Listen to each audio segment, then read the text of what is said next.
Township. I'm Elena. And I'm Courtney, and we have your November edition to Monthly Rewind Season 13. From Curse to First, the Phillies are the 2008 World Champions. Steve Romano tells us about the celebration. During the 2008 MLB season, our Philadelphia Phillies took us on a heart-pounding journey that we will never forget. The Phillies finished up the regular season with a 90-72 record, just sneaking into the postseason. From there, we watched as they took down the Brewers, the Dodgers, and finally the Tampa Bay Rays, winning their first championship in 28 years. On October 29th, the Philadelphia Phillies continued Game 5, which had been delayed on Monday because of heavy rain. When the game started back up, the Phillies quickly gained momentum, taking a 3-2 lead with a Jason Worth single, scoring the base runner at second. The winning run proved to be in the bottom of the 7th when Pedro Feliz hit a single up the middle, scoring Eric Bruntlett.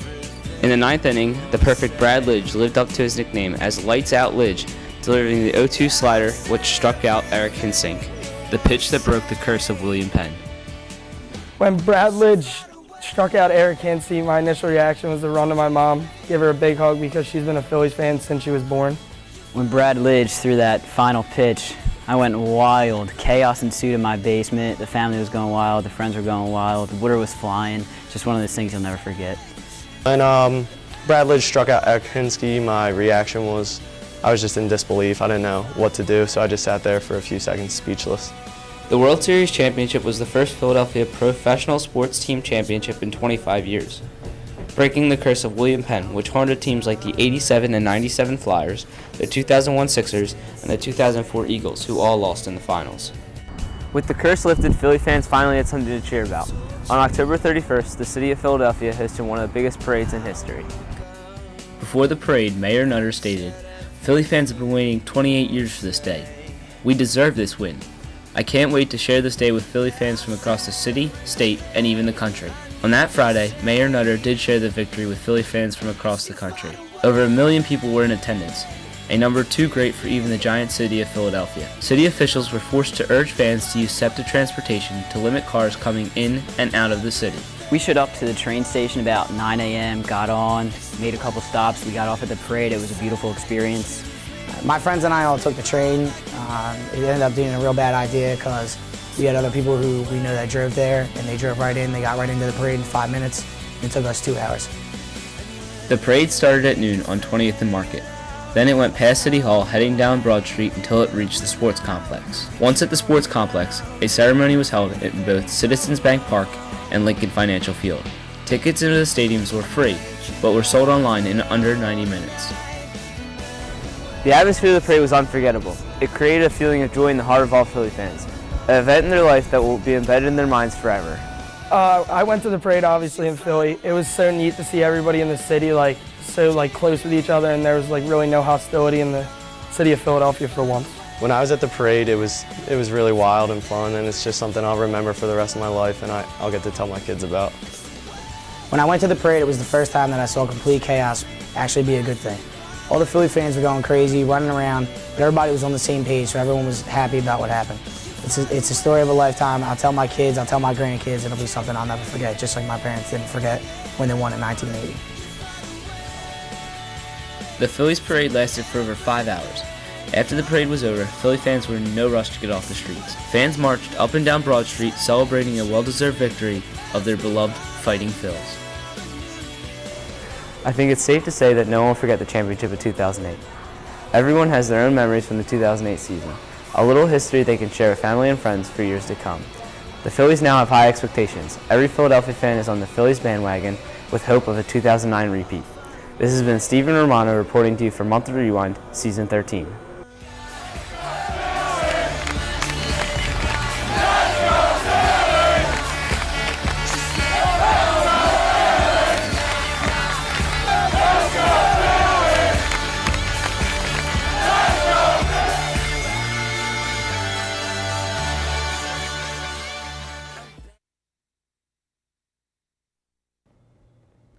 Steps for Seizures benefits Clayton's Hope in Washington Township. Bridget Bollendorf tells us about the event and the charity. Epilepsy is a neurological condition that from time to time produces brief disturbances in the normal functions of the brain. These physical changes are called epileptic seizures. And on November 1st, 2008, residents of Washington Township came to Washington Lake Park to take a step for seizures.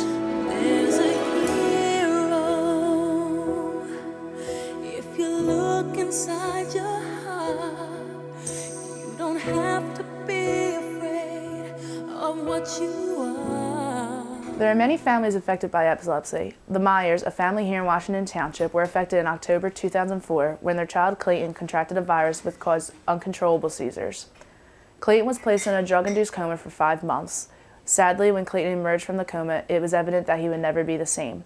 Clayton suffered irreversible brain damage that had changed his life and his family's forever. I remember that day like exactly, and it was like hours just seemed like minutes. Like it was almost scary, like how fast like the time went by, and I didn't really know what happened. And it was over a weekend, and I think I was in 6th grade at the time, so I just went back to school, and it was so weird because everyone's acting normal and they have like normal lives, and like somehow I lost like everything and nothing at the same time over the weekend. So it was just really weird. It was like surreal to be in that week. In the face of this challenge, the Myers family decided to take their crisis and make something positive with it. They established Clayton's Hope to raise money and awareness for the epilepsy research.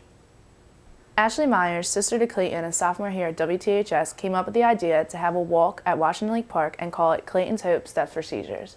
In 2007, that idea became a reality and the Steps for Seizures walk was born.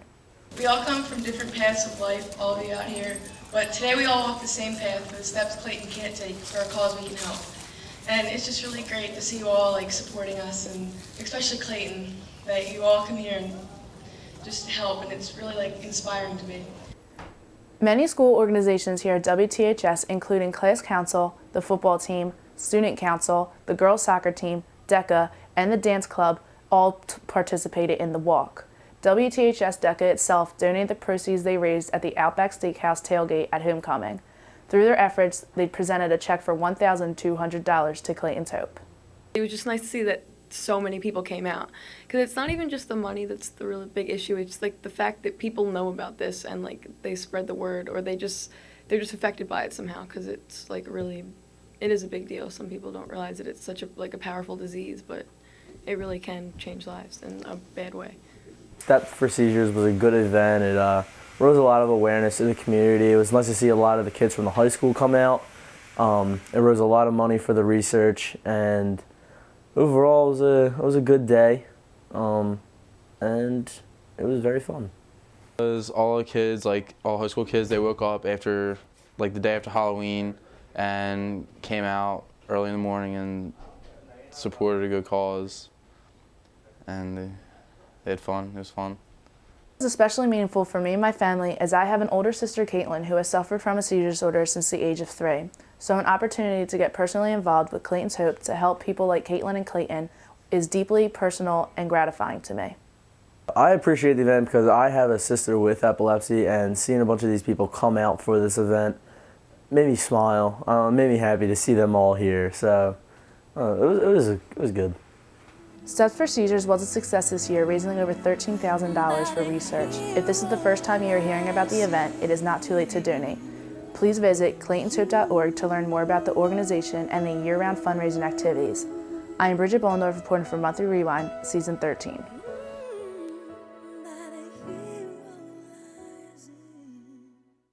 Thousands of fans lined up to catch the premiere of the Twilight movie. Britt Tartaglia gives us the scoop on the big night.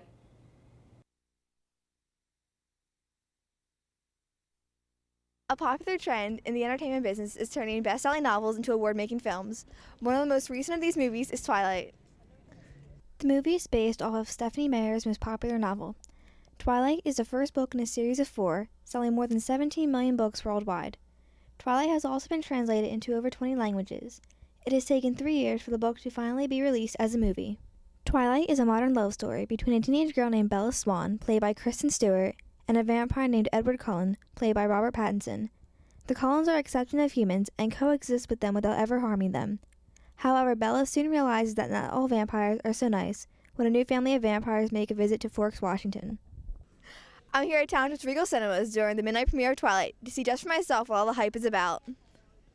Just seeing Edward and Bella's relationship on TV. I mean on the screen. I'm looking forward to seeing my favorite book series kind of brought to life. A major concern is that the movie will not live up to the high expectations and, more importantly, follow the book itself. I expect it should follow the book to a certain extent, but I mean it'll probably go away a little bit and divert, but I think it should basically stay pretty true. I'm expecting it to be completely amazing, and I am totally looking forward to it. I'm hoping that it's a lot like the book and they don't take too much away from it. It's good the way it is. Harry Potter has one of the largest fan bases for both books and movies. Not only is Twilight expected to gain a larger fan base, but it has also moved Harry Potter from its initial premiere date of November 21st. Robert Pattinson, one of the main characters of Twilight, is also a character for the Harry Potter movies. After years of planning, negotiating, and filming, Stephenie Meyer is finally able to see her work come to life on the big screen. Twilight has appealed to more than just teen girls, and has reached out to just about anyone. The movie has only just been released, but the sequel New Moon is already in the works. By the looks of the premiere's turnout, Twilight might just be surpassing its expectations. This has been Brittany Tartaglia reporting for Monthly Rewind, Season 13.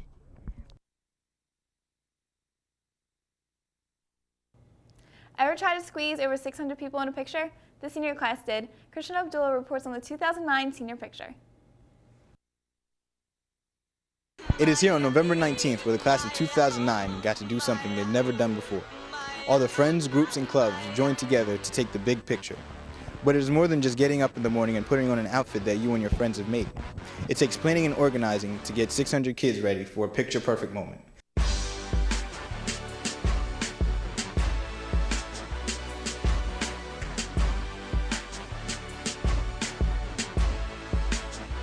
Time and patience are the key elements needed for getting everything ready for the big picture. Throughout the years, they have come out successfully, and the teachers in charge of setting it up, including Mr. Hudak, have the same expectations for this year. And I think it's just something that's been done over probably for a decade or two, and it's taken off like wildfire. And what I do is I secure a contract, I make arrangements for when we can get together as a group, and I, through the administration, make sure everybody's going to be available to do this. Well, I'm chief editor of the yearbook, and we use the big picture in the yearbook right after all the senior portraits are done. We have a pull-out page, and it's the full size of the big picture. Seemingly, the harder part is only seniors getting ready for the picture. Most of them grouped up with their friends and dressed up like them so they can be remembered to be the best of friends throughout their high school career. They decorate their t-shirts and pants so they can stand out in the picture of over 600 people. Me and my friends all made a shirt with our nicknames on it, and that's what it looks like. I am with Monthly Rewind because they are my family and I love them very much. And so our shirts are going to say Rewind XIII, which... Me and a couple of my friends did a joking phrase, and I ended up being the question mark in it. So that's what we did for the big picture. Even groups and clubs are decorating themselves up. Some spelling out the club names so they can show that they were part of something for their senior year. I'm in class council, and every year class council sits in the front of the picture, and they usually spell out WTHS, but this is the first year that we're spelling out Township 2009. Really like most about the picture is that the funny poses, like you do your formal photo and then you have your spirit photo, and for the spirit photo this year, class council did all the same poses in each one. It's probably going to be really funny when it comes out, so I can't wait to see them. At the end of the year, when we go our separate ways, we will all be able to look back and remember all the good times we've had during our high school career, especially by looking at this big picture to see how close we were. Thank you to all the students and teachers involved with getting ready for the big picture. This is Christian Abdullah reporting you for Monthly Rewind Season 13. Everybody watching what I do. Come walk in my shoes and see the way I'm living if you really want to. Got my mind on my money and I'm not going away. So keep on getting your paper and keep on climbing. Look in the mirror and keep on shining. Till the game ends, till the clock stops. We gon' post up on the top spot, living the life, the life. And a brand new city, got my whole team with me tonight. My life, I do it how I wanna do. I'm living my life, my life. I will never lose. I'm living my life, my life. And I'm not stopping.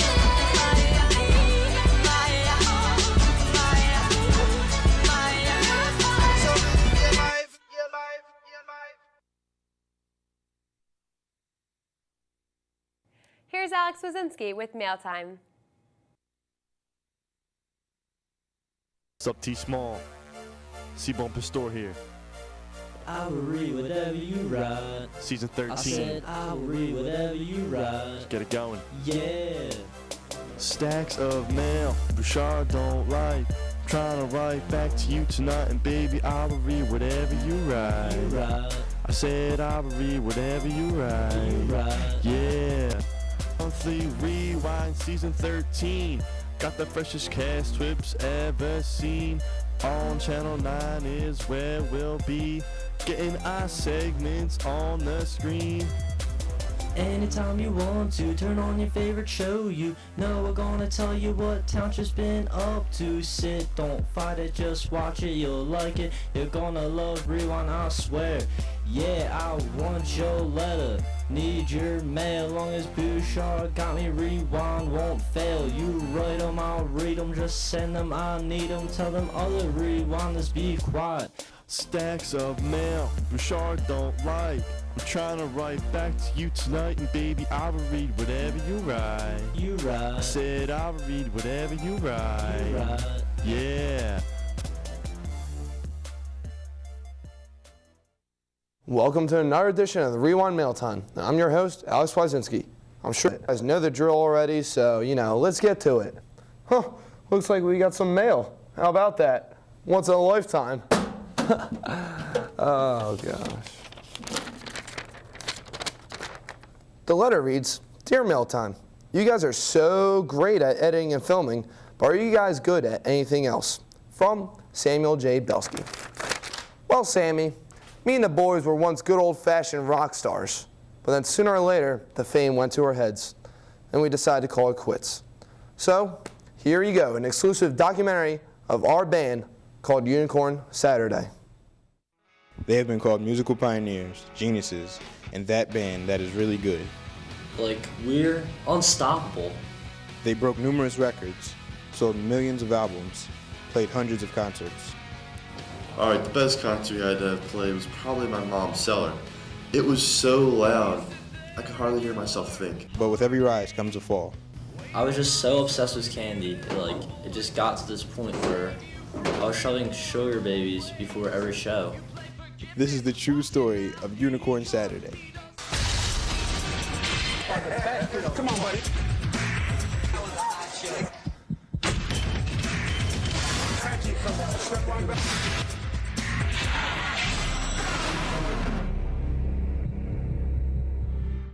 Unicorn Saturday started like any other band. 4 guys with amazing musical talent. Well, the history of Unicorn Saturday is actually quite interesting. It was me and the guys, and we were back in the middle school days, and we were saying, hey, why don't we make a band? Because we're so good at, playing instruments. They're like, oh yeah, let's do it. And now we have the band. And it's just amazing how successful we are. It really is. Then when their cover of Are You Going to Be My Girl from Jet came out, it began to rise to fame. I remember our popular single we had, Are You Gonna Be My Girl? Everyone seemed to love that song, but it died down pretty fast after the radio overplayed it. Are you gonna be my girl? Are you gonna be my girl? That's our jam. We're a cover band, we cover things, but that's our jam. When we get on stage and we play Are You Gonna Be My Girl, we get down. Swizz gets so into it, it's so good. Unicorn Saturday was living the life. They were famous rock stars that everyone knew and everyone loved. It was so weird, I couldn't even go to the store without someone asking me for an autograph. It got kind of annoying after a while though. When we dropped that single, we blew up. Just huge. Everyone loved us, famous, every channel, VH1, BET, everything you think of. Super Bowl halftime performance.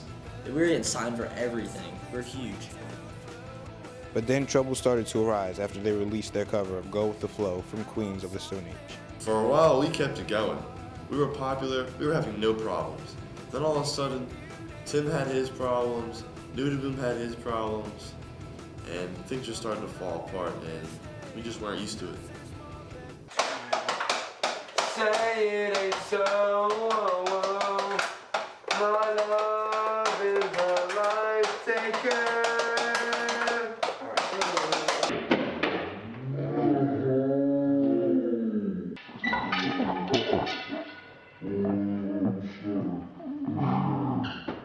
One thing led to another, and the band was on a rocky road to disbandment. It's hard to talk about. it's just a hard thing I need to deal with in my life, you know? It's not like, if you have an addiction, never admit it. People see you out in the street and they're always like, they always think you're on it, and you don't want that certain persona over top of you all the time. So I'm not even gonna admit to anything. So I don't even know what you're talking about. It's not true. I was like, yeah, baby, don't you dare run away. I was like, yeah, baby. Yo, that's on the beat. What are you doing? Alright, I need a big stick or candy. I need candy. What are you talking about? Stressing, dude. I need You play the drums. You do it. Do the drums. We're gonna fail. Do the drums. No. Then something fatal happened. It was the straw that broke the camel's back. Now, Chris Newcomb, I mean, oh jeez. He was such a saint. He really was. It was just such a shame. Such a shame. I could have it to a good guy like him. What are you doing? You used to be so good. Oh, I miss you, buddy. Come back. Just got back. This journey is not so long. We went to the park. Dude. What is wrong with you? We need you on guitar now. Stop messing around, dude. What's your problem? With that, the band decided to call it quits. Yeah, after all those problems we had, I had to do some hard thinking and just had to leave the band. I had to leave the band. Breaking up's hard enough. You're gonna make me talk about it on camera? I mean, we all know the story. It's over. We're done. We're to never be again. Unicorn Saturday. Unicorn Saturday was one of those bands that defined the genre of rock music. With countless covers of hit songs, the band was one of the best bands ever. Love you, represent the house.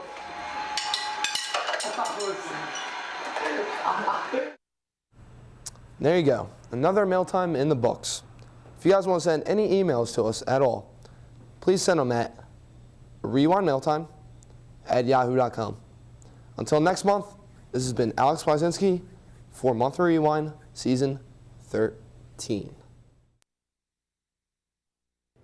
Rewinders have the best teacher in the school. Nicolette DiMucci tells us more about Mr. Bouchard. With over 200 teachers here at WTHS, each does his or her part to make the school the best it can be. Mr. Bouchard not only teaches 3 communication classes as well as Monthly Rewind, but is also in charge of producing all school-oriented events such as our high school football games and chorus concerts. Those who know him understand his dedication for his job, and those who don't are about to find out a little bit more about this hardworking teacher. Mr. Bouchard has been working here at WTHS for 25 years. He started off teaching woodshop classes, and 10 years later, he switched over to communications. Since then, he's taught many communications classes as well as 13 seasons of Monthly Rewind. I had the opportunity to talk to him about how he feels about working at the high school. I love it. I taught elementary and kindergarten for a couple of years, and I love working with the older kids. It's a lot more fun. Mr. Bouchard is a teacher that gets along with everyone, and with a crazy and fun personality, it's easy to see why so many students and teachers think so highly of him. Mr. B's awesome. I love him. He's definitely like top charts for best teacher ever. Mr. Bouchard is a great guy. He's the first teacher I ever got to share a room with. And ever since I came up here, anytime I need help with anything or setting up the studio or even learning anything new that I haven't taught before, Mr. Bouchard's always there to help me. And Mr. B, he's a really good teacher. He always helps me out when he needs to, and he knows what he wants. He doesn't leave too much up to the interpretation. From crazy skits to funny phrases, Mr. Bouchard always knows how to get a good laugh out of his students and coworkers. When Mr. Swetsky, the guy that used to teach graphics with me, we shared a classroom, shaved my head on the morning announcements. We did a fundraiser to raise money for Toys for Tots. And when he was teaching here, we just had a lot of fun together. We always did goofy stuff.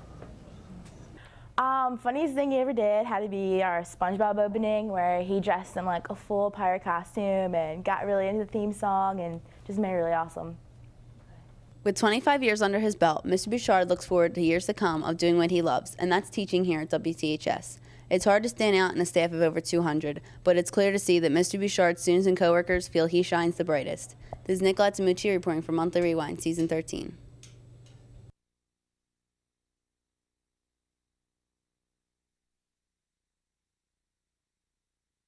Our 44th president has been chosen. Morgan Fryer tells us all about the excitement of election night. November 4th is one of the most important days in the year 2008 for American citizens. It is a day in which we vote for our new president. It is the 56th consecutive United States presidential election. Democratic candidate Barack Obama and Republican candidate John McCain have been preparing and campaigning since early last year. The flag behind me represented our country during the first presidential election, when women and African Americans were not able to vote. In this election, we had both a woman and an African American running for office.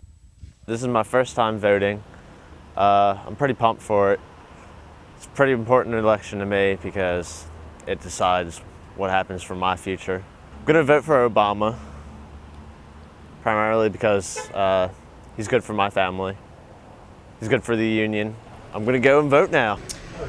Not old enough to vote, but if I could, I would vote for McCain because Obama, in my opinion, does not have enough experience as a leader of this country.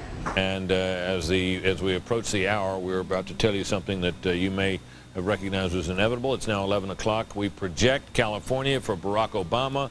That will change our electoral board from 220 votes to 200. Just past 11 p.m. on November 4th, the American people had spoken, and the news media called the election in Senator Obama's favor. It was whispered by slaves and abolitionists as they blazed the trail toward freedom. Yes, we can. Yes, we can. It was so. When all the votes were finally counted, Barack Obama was elected the 44th President of the United States of America, with 364 of the possible 538 electoral votes and 53% of the popular vote. Senator Obama had a total of 64,563,551 votes to Senator McCain's 56,831,647 votes. Basically, President-elect Obama won by a landslide. We can all look forward with great interest to her future. After calling to personally congratulate Senator Obama, Senator McCain addressed several thousand of his supporters in Phoenix, Arizona, and publicly conceded the election. Party in our country. About 45 minutes later, President-elect Obama delivered his final speech in his campaign to more than 100,000 supporters in Chicago's Grant Park. Of the people, by the people, and for the people has not perished from the earth. This is your victory.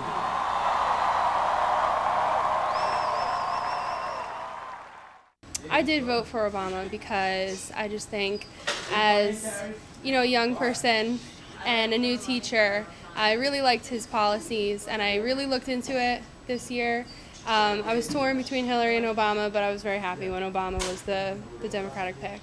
And seeing, the night of his speech, his acceptance speech, my parents were really excited, and they said they haven't been excited about a president since JFK. That just really meant a lot to me, and I haven't seen them take this much stock in politics since I don't know when. So, yeah, I'm very happy. People all over the world celebrated the election of our new president. Yes, we can. Yes, we can. Yes, we can. Yes, we can. Yes, we can. Yes, we can. Yes, we can. Yes, we can. We know the battle ahead will be long. But always remember that no matter what obstacles stand in our way, nothing can stand in the way of the power of millions of voices calling for change. We won't change. We won't change. We won't change. We have been told we cannot do this by a chorus of cynics. They will only grow louder and more disciplined. On November 5th, the citizens of our country woke up to a new president-elect. Senator Barack Obama made history by being the first African American to be elected the 44th President of the United States of America. Our country and the world have come a long way since earlier elections, and we all look forward to his inauguration on January 20th, 2009. This has been Morgan Pryor reporting to you for Monthly Rewind Season 13. The NFL season is halfway done. Christian Bonapastor reports on the stats of the season. Ronnie Brown ready to take the handoff. Hands it once, now tips it back. Oh my God! Outfield wide open, he's got a receiver. It's going to be... The 2008 NFL season can easily be defined by plays like that one. With only one undefeated team and 16 teams either tied or within one game of each other, the NFL looks like it's going to come right down to the wire. So far in the NFL this season, the surprising Tennessee Titans, who were 10-6 last year, already have 10 wins this year, while the world champs are right behind them with only one loss so far this season. At the other end of the NFL, you have the winless Lions that make plays like this one. The one-win Cincinnati Bengals are one of the most disappointing teams in the NFL this year. Also the thought-to-be up-and-coming 49ers yet again laying the basement of the NFC, with the Rams and Raiders right next to them among the worst in the NFL. And the NFC North is being battled between the Vikings, Bears, and Packers. And one of the more fun teams watching the NFL, the Arizona Cardinals, have a huge lead in the NFC West and could win their first division title in almost 30 years. As new-look Jets and injured Patriots go at it, the AFC East race is going to come down to the wire. So with the way things are playing out this year, I had the opportunity to ask some Township fans what they thought about this year's season.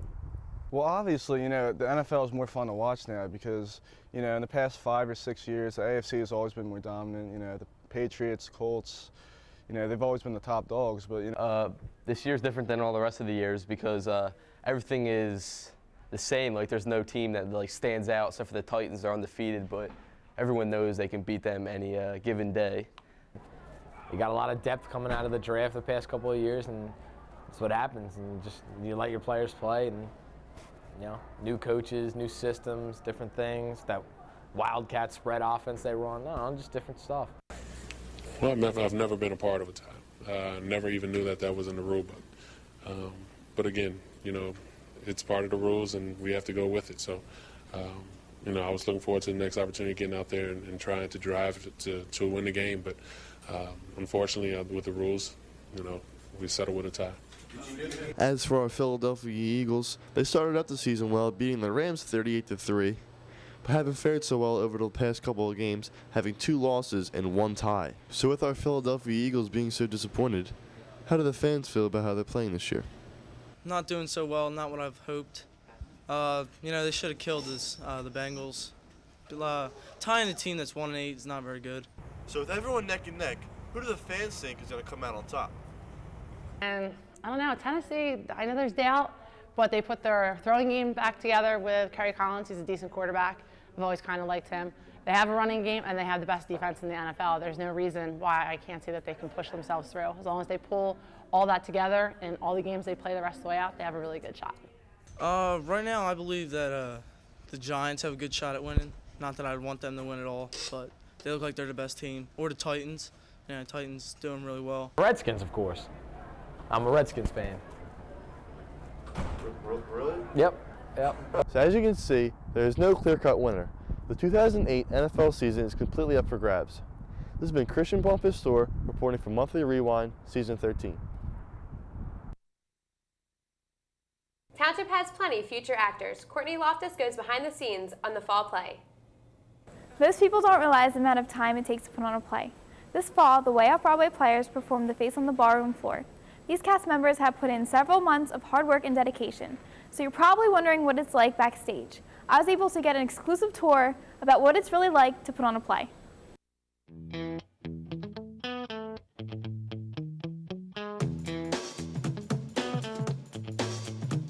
The faster we're falling, we're stopping and stalling, we're running in circles again.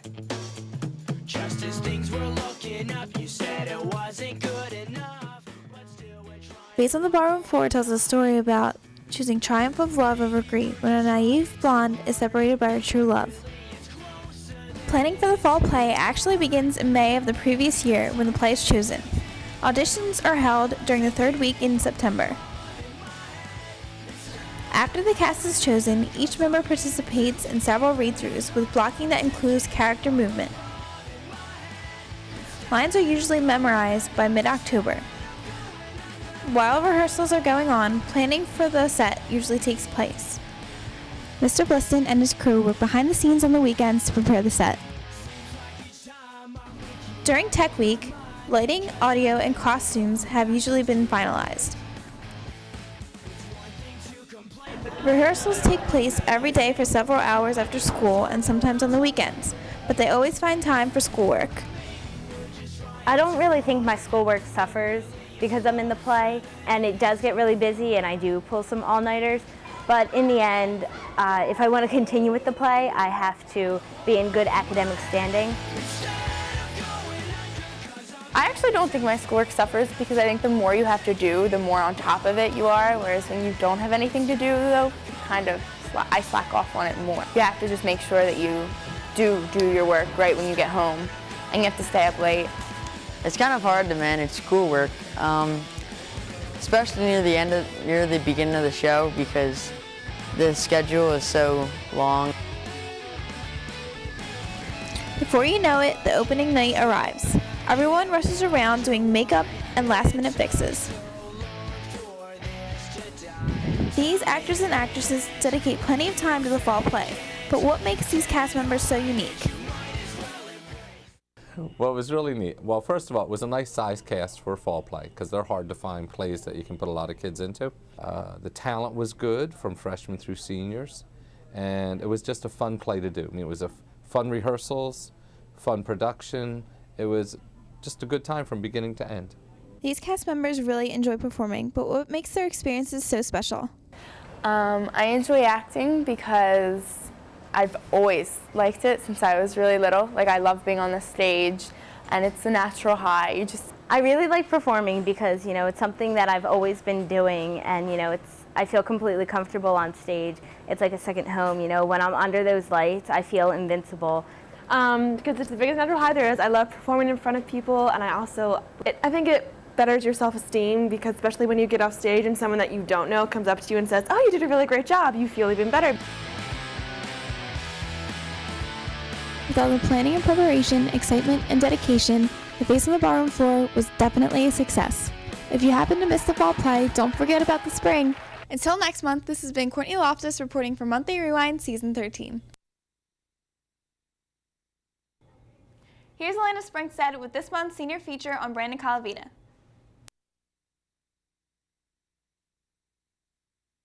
As one of approximately 3,000 students here at Washington Township High School, the choice to become part of the crowd or stand out in the crowd must be made. The decision, while for some may be difficult, was simple for one senior here at WTHS, Brandon Calavita. As a result of effort, skill, and determination, he has achieved academic and athletic success.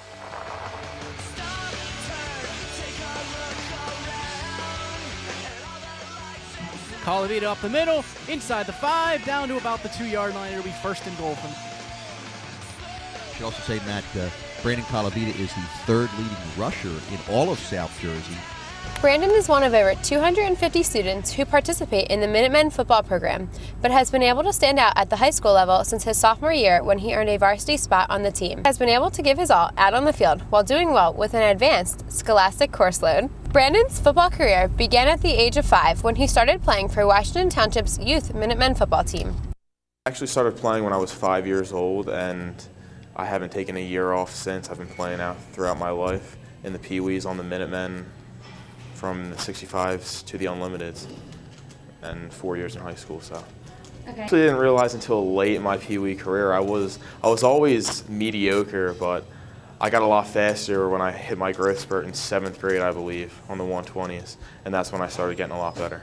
Yeah, football's always been my passion. I've played baseball earlier in my life and up until now, but football is just way better to me. Brandon's success at the high school level includes games of over 1,000 yards and 9 touchdowns in his sophomore season. He currently serves as one of 6 captains of the team. Achievements this year include 5 touchdowns in the Washington Township homecoming game against Lenape, and most recently scoring the winning touchdown for the Minutemen in the playoff game against Williamstown. This season's totals include 120 carries, 1,177 yards, and 13 touchdowns.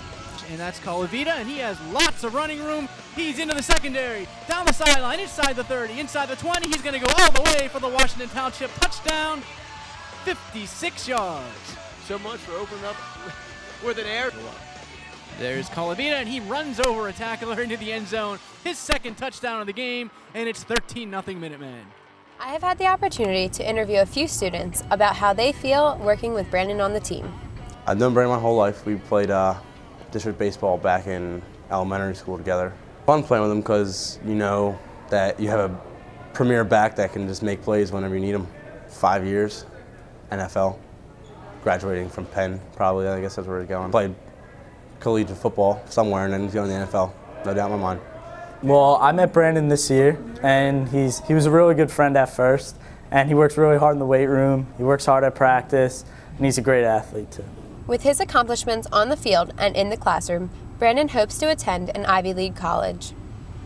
I'm looking to go to an Ivy League school, hopefully Penn, Harvard, Brown, school like that. If not, then a Patriot League school, something with high academics. Specific about it yet, but I'm leaning towards a business major. I have no clue. Making money, making a lot of money. If he doesn't go to the NFL, he'll probably be the CEO of a Fortune 500 company. The kid's going places. In the future, I can see him definitely playing football in college, and past that, he can probably do anything because he's smart and athletic. Even with an intense football schedule and much work to do for his classes, Brandon still finds time for himself. I like to say I'm a Gears of War enthusiast. I play a lot of Xbox Live with a lot of the football players and people like that. So, Brandon attributes much of his achievements to the undying support of his family and the motivation from the staff here at WTHS. My parents have always pushed me to do the best in whatever I do, especially school and football. My dad's coached me. He's pretty much taught me everything I know, so I got to give him a lot of credit for my success. I'd say my grandfather has been the most influential person in my life. I mean, he just pushes me to do everything. In football, he thinks I'm the best. I mean, he's just always been there for me, and I owe him a lot. Wechter, he hasn't been my teacher, but he's influenced me as a coach and just as a person. And all the coaches, I mean, all the teachers around here give a lot of support to our football team, so they're all great people. As an upperclassman with a great reputation, Brandon is a role model from whom underclassmen should take advice. Just work hard every day, don't take a day off, and schoolwork's probably more important than football, so that's going to get you farther in life, so work on the schoolwork. So.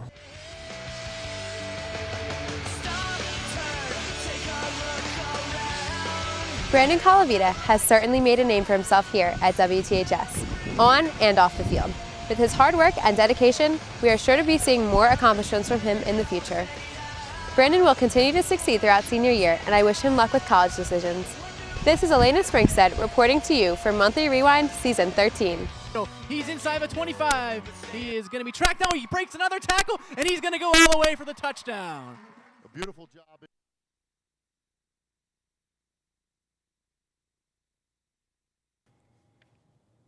Thanksgiving is Chris Nudeboom's favorite holiday. Here he is to tell us the history of Thanksgiving Day.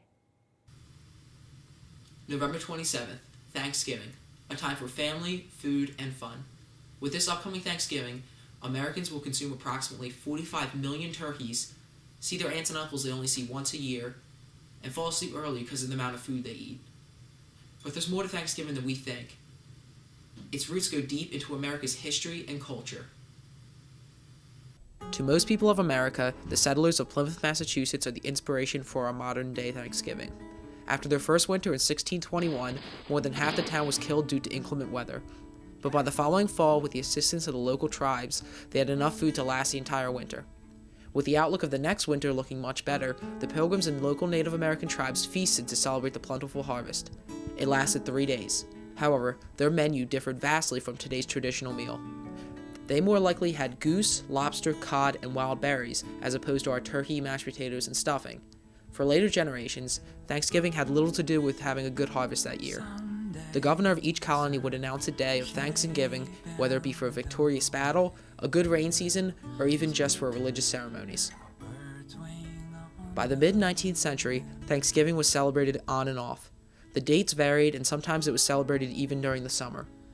This was changed when a magazine editor named Sarah Hale started to campaign for Thanksgiving to be a national holiday. Her efforts worked, and in 1863, President Abraham Lincoln made Thanksgiving a national holiday. But it wasn't until 1941 that President Roosevelt decided Thanksgiving would fall on the fourth Thursday of November. Over time, other traditions have grown into Thanksgiving too. The idea of the Thanksgiving Day football game was started in the 1920s when the Detroit Lions, in an effort to boost attendance, created the Thanksgiving Day game. Needless to say, it worked. But this was not the only thing to catch on. Parades also became popular. Seeing the parade's popularity, department stores jumped on the idea as a way to jumpstart the Christmas shopping season. The Macy's Thanksgiving Day Parade was started in 1921 and continues to run annually in New York City. So what do our students do with their Thanksgiving? I was lucky enough to speak with some students about their plans. I have no clue, no idea, but it's going to be awesome. It's just going to be like, I'm going to walk in, my parents will be like, all right, we're going somewhere. And I'm not going to know where, but we're probably going to go somewhere. We're big, one big. I'm going to my grandparents' house. It's awesome. Thanksgiving is just great. We eat, and I just fall asleep all night from drinking so much eggnog. All in all, Thanksgiving is about coming together with your family and friends and sitting down to a nice dinner. But it has come a long way since 1620 and is still a growing tradition. From the turducken to the Thanksgiving Day football game, the creative ideas are endless. I'm Chris Nudeboom, reporting to you for Season 13. Have a happy and safe holidays.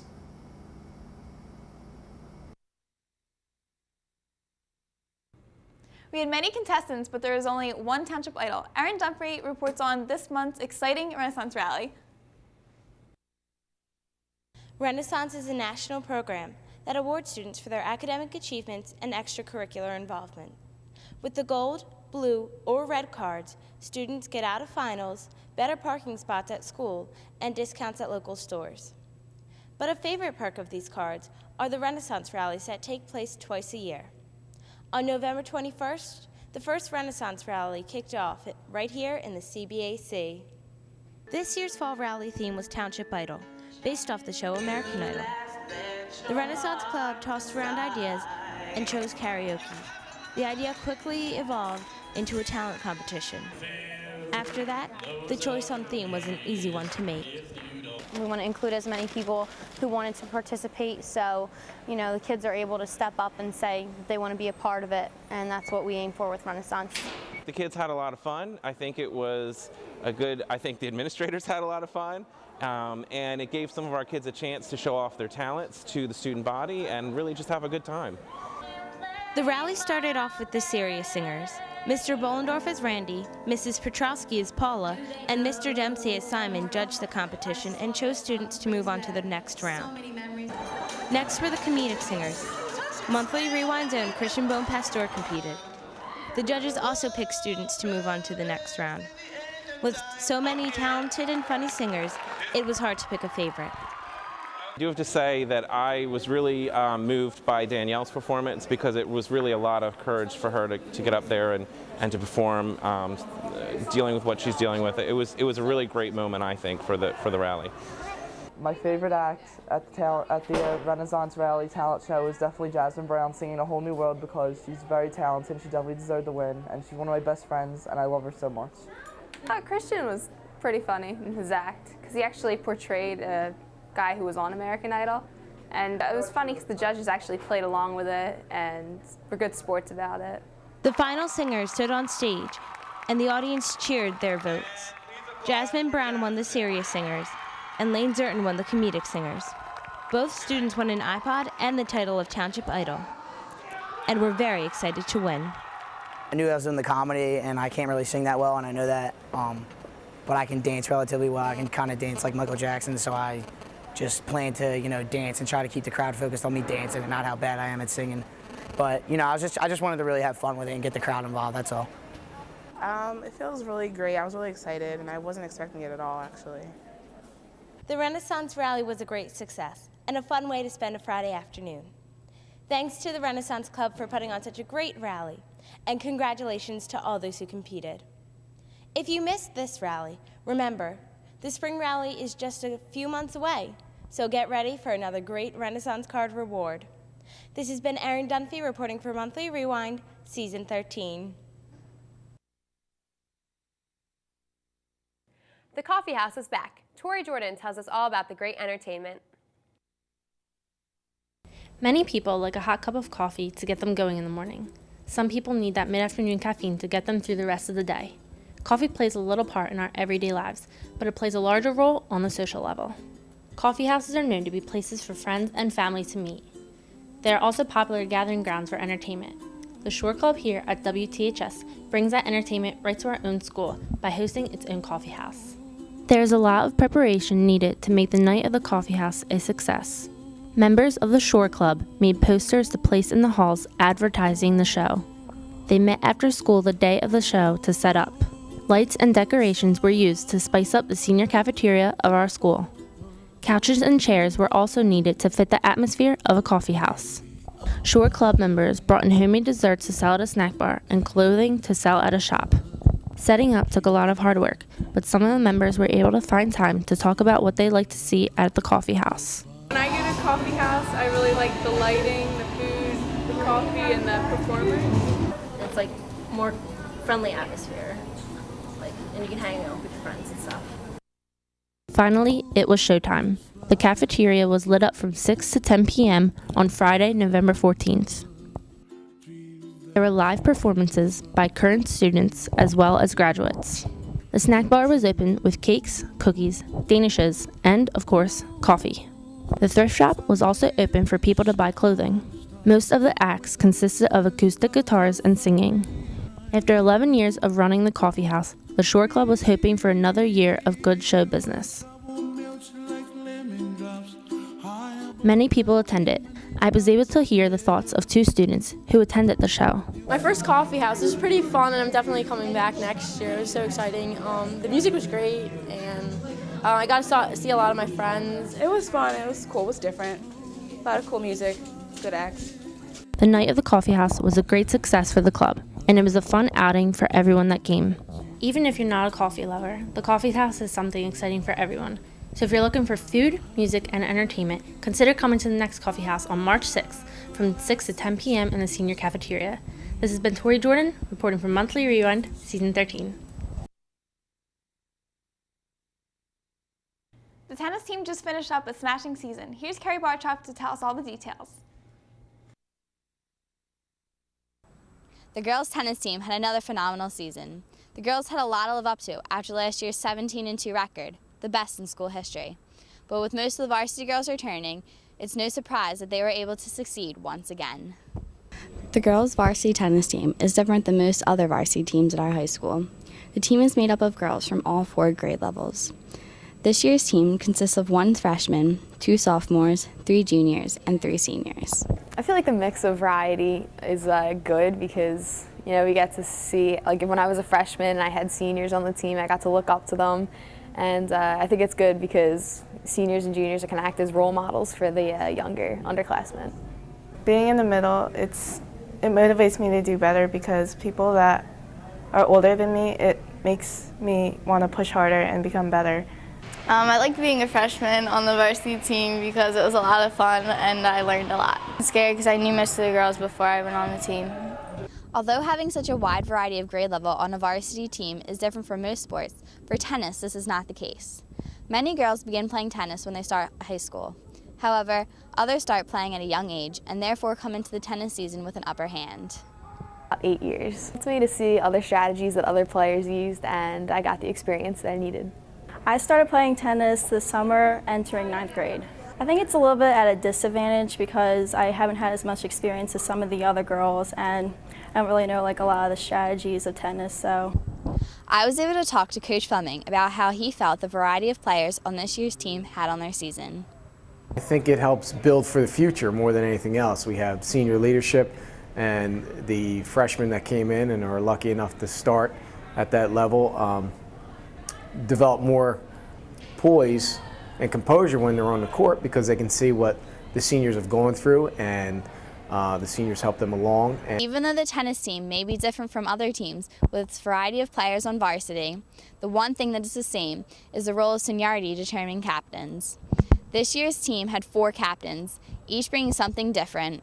This year's captains were Kristen Urban, Allie Sokowski, Kirsten Urbis, and yours truly, Carrie Barcheff. Each one of you has brought something different to the table.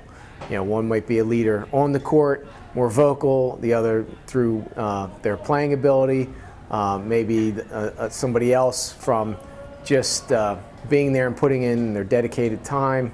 But each one of those players brought something individual to make us the team that we were. My role is more like vocal than anything, and then I helped like organize the uniforms and stuff. I believe my role as captain was to cheer on the team when they're down and just to be there for them. My role as captain was to motivate the girls and make sure they were having as much fun as possible. Everyone on this year's varsity team proved that they were a force to be reckoned with. The girls had an outstanding winning record of 18-3. The tennis team once again took over the Gloucester County Times tournament for the 3rd year. The team qualified for states and made it to state sectional finals, losing once again to their rivals, Cherry Hill East. First singles Allie Sokowski and first doubles Kirsten Urbis and Carrie Barcheff qualified for individual states. Every girl on the varsity team was honored on Sunday, November 3rd at a South Jersey banquet. The team received awards such as All South Jersey, All Group 4, and Captain's Awards. No, I was really happy with the way things turned out once again. You know, after last year, a great record, to basically duplicate that again this year was even better, especially for our seniors on the team. Some of the accomplishments that they received at the end of the year, all Group 4, all South Jersey. We didn't have some of those things last year, so it was quite impressive. I was really pleased. Every girl on this year's varsity tennis team brought something special. Whether it was fresh spirit or returning skill, the girls used their variety and grade level to their advantage and played a fantastic season. Congratulations, girls, on your amazing season. And a special congratulations to Coach Fleming on being named South Jersey Tennis Coach of the Year. This has been Carrie Barcheff reporting for Monthly Rewind, Season 13. The field hockey team has just finished up. Allie DiNiccolo tells us about the 2008 season. Here at Washington Township, our school is known for excelling in multiple varsity sports. It becomes difficult to pick one team out in particular among them all. But this year, one team stood out and changed history. They worked together, practiced hard, and played with their hearts. With determination and pride, they were able to make their season a memorable one.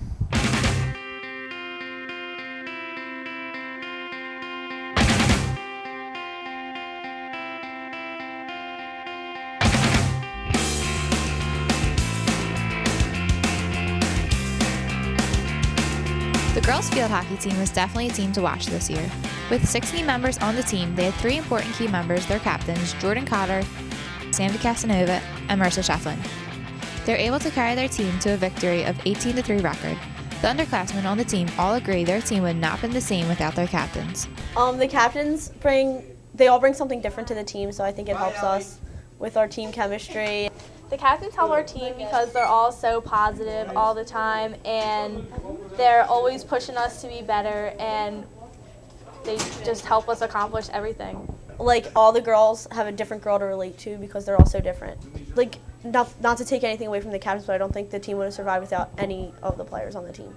After beginning their season before the school year even began, all their hard work paid off. Mid in the season, they were named number 13 in the state. On September 19th, Township played the #1 school, Eastern High School. At halftime, the score was 2-0 with our girls having a lead over Eastern.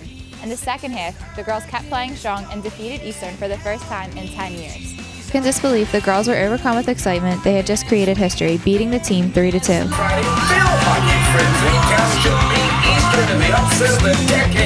It's the first time that Eastern has lost to a South Jersey team in 8 years.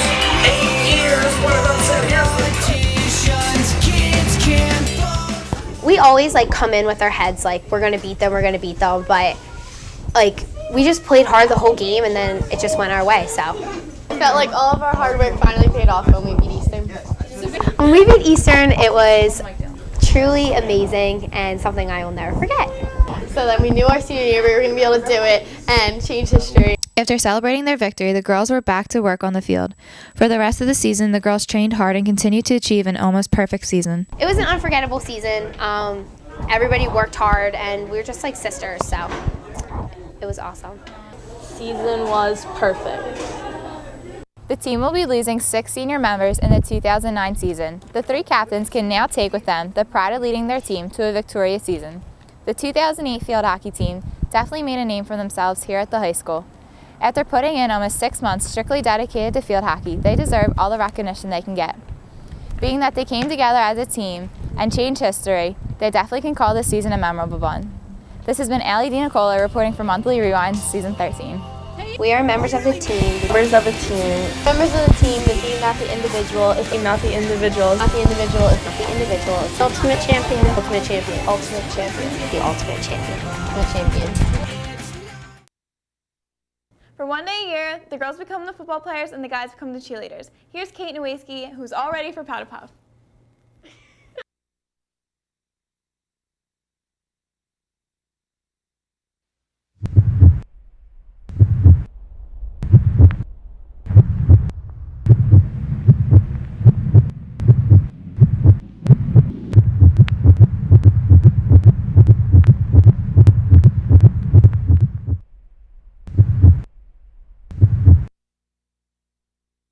Every year, there's one event that is so anticipated by juniors and seniors here at Township that it beats out all the rest, Powder Puff.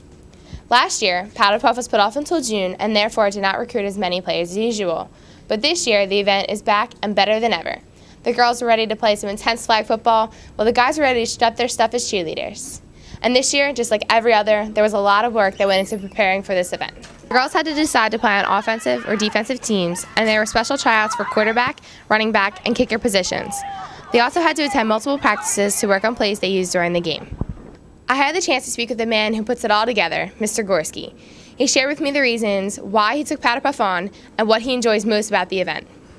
I got involved in Powder Puff many years ago when I was asked to coach by Mrs. Shivers and Mr. Shivers, who were the senior advisors at the time.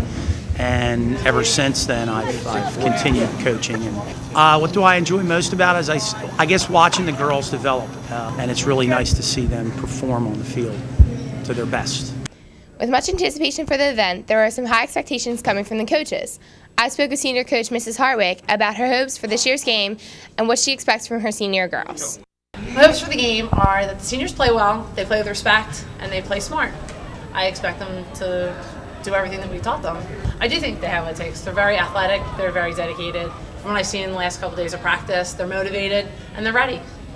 Although many root for the seniors, the juniors have their supporters too. I spoke with junior head coach Mr. Rick about his expectations for the junior girls this year. My hope is that the fundraiser brings a lot of money in for the senior class for their Florida trip vacation. My expectations for the juniors is that they play well and play hard, which they have done thus far in practice, that they come out Tuesday night prepared, ready to go, ready to have fun, ready to express the school spirit, but that they win. There has been some controversy in the past years of whether the game is fixed or not. Some say the seniors have the advantage and will always win, but others disagree. It seems like it's fixed because the seniors seem to win all the time, but we don't. We don't always win. I think that what happens is the juniors come to us first, we prepare them, get them ready, then they have 2 years experience. Yeah, game is not fixed. We were losing by 3 touchdowns and we came back because we worked really hard for it. Beyond the playing of the game and the high expectations set for the junior and senior girls, there is another group of students who are expected to put on a good show for Township, the cheerleaders. Guys worked many long and hard hours learning cheers and stunts as well as a dance routine to perform at halftime. Their hard work paid off as their routines were greatly enjoyed. I thought they were hilarious. I thought they were so funny. I heard they worked really hard. It was really good. I had a good time. All the practice and hard work paid off on the field for the girls and guys as both teams played a great game and put on an awesome show for Township. However, one team does have to come out on top, and this year that was the seniors, class of 2009. Congratulations, girls, and a job well done to all. Reporting for Monthly Rewind, Season 13, I'm Kate Nowacki.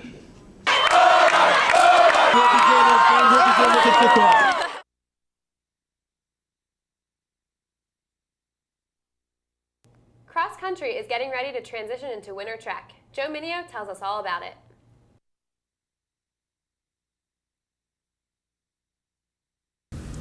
A lesser-known part of the Washington Township athletic family, the cross-country team is gearing up for the big transition into winter track. They've seen highs and lows, and they've had their fair share of successes and surprises. The switch to winter track may prove to be a key to unlocking the elusive sectional championship Washington Township has been desperately seeking. During preparations of the major meets of the cross-country season, I had the opportunity to speak with the winter track head coach, Mr. Richard Boswick, and see what his expectations were for the winter track season coming up. Well, we're looking for the cross-country team, obviously, to make a big impact this year. They're having a real nice season, the way they have ended up, so they all have got a lot stronger. So we're looking for all those guys to be, definitely be scorers for us. We're returning, a state championship sprint medley team. They're all coming back, so they're obviously excited, trying to repeat that. And also that 4x800 team that was qualified for the Millrose Games and had the top time in the country for quite a while. They're looking to do the same, if not better this year. Maybe even get a shot at the national championships. Even though we have a bunch of guys returning, we're still always looking for new and young talent, and I know that we have some coming in from our Park and Rec Association. And we lost our shot put relay champions, but Coach Mitchell, I'm sure, will do a good job recruiting some new guys, and hopefully we'll contend in that spot. Crossing over from cross country to winter track is a bold transition. The workouts are more intense, the runs are a little shorter, yet the goals are a lot bigger. Where cross country tests your endurance, track is a test of wit and determination. A few teammates are willing to give their opinion on the switch to winter track and the mental and physical transition that takes place. The mental, physical transition from track to cross country is a little easier. We usually just run a lot more, and track's faster, harder workouts, and more different events to do. The switch from track to cross country, I feel more comfortable with the switch. I'm not really a cross country guy, I'm more of a track guy, so it should be fun this year, run indoor track, outdoor track. I'm really looking forward for a big season. Well, cross country is a lot different than winter track because it's more of a distance event, and it's also predominantly in the woods. And having never run winter track before, I think it's going to be a bit of a tough adjustment, but I think we'll do fine. And I've had a lot of help from all the other senior members of the team, and I think that we're going to have a great season this year. However, when prompted about the goals and expectations for the team, there are mixed emotions. Expectations, well, team-wise, I hope we make Millrose again 4x8, maybe 4x4. That'd be really good. Hopefully win indoor sectionals, indoor states, go to meet of champs, not just as individuals, like bring most of the team with us. Last season was good. It's a good step up. I mean, we all ran good. Everyone's starting to PR, and we all returned. So we should be even more of a threat through New Jersey and the region, and maybe the whole nation this year. I'm going to come back this year and do some big things. Got to go to the national relay teams with Xavier and all them. So I want to give some of them the boot and get on there. This year, I think we should do good. We should go to Penn Relays again. Millrose Games, looking forward to overall sectionals, meet of champs, fun stuff. With cross country now to close and the dawn of winter track on the horizon, Washington Township is now ready to steal the limelight in New Jersey. Expectations are rising as the team begins to gel and work together in hopes of reaching early success and gaining momentum. This has been Joe Mineo from Monthly UN Season 13, signing off.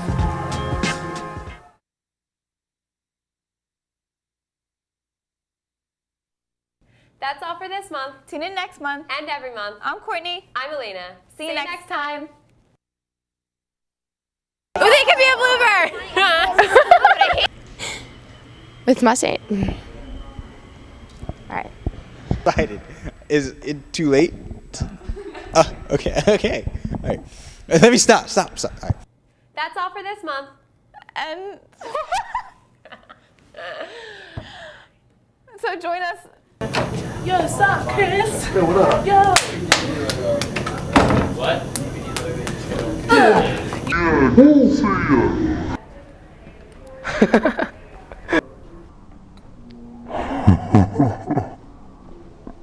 Techno time.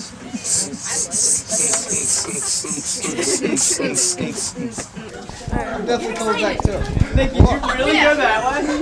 Hold on, can I say a few words? All right, get ready for the smackdown. Me versus The Rock. Who's gonna win the Super Bowl? Chiefs. Can we just take a peek at this for a second? Definitely film this.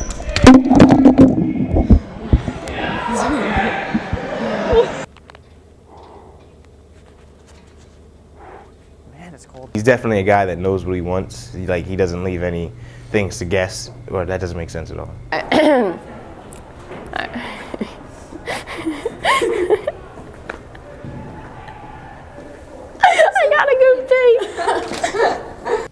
Talk about the single that we had called "Are You Going to Be My Girl" and how it was so popular. Hey, Mr. Obnoxious. Whoa, what's going on? Try and do something here. Now with a man here, you know. You walked in my shop. I hate you forever. Sorry. Hey, Mr. Obnoxious. Go.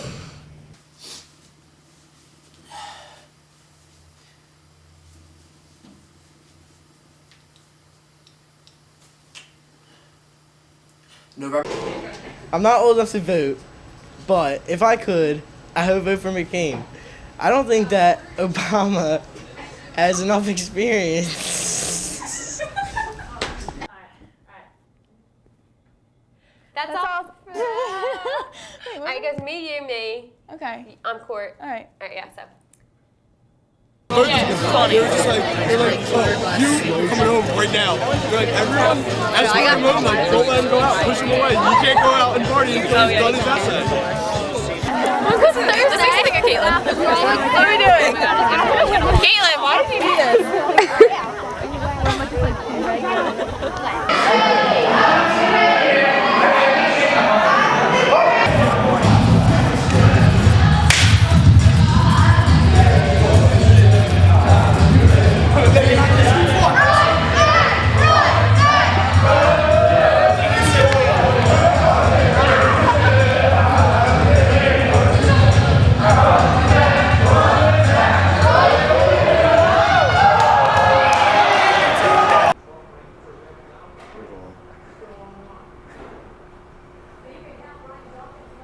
Alright.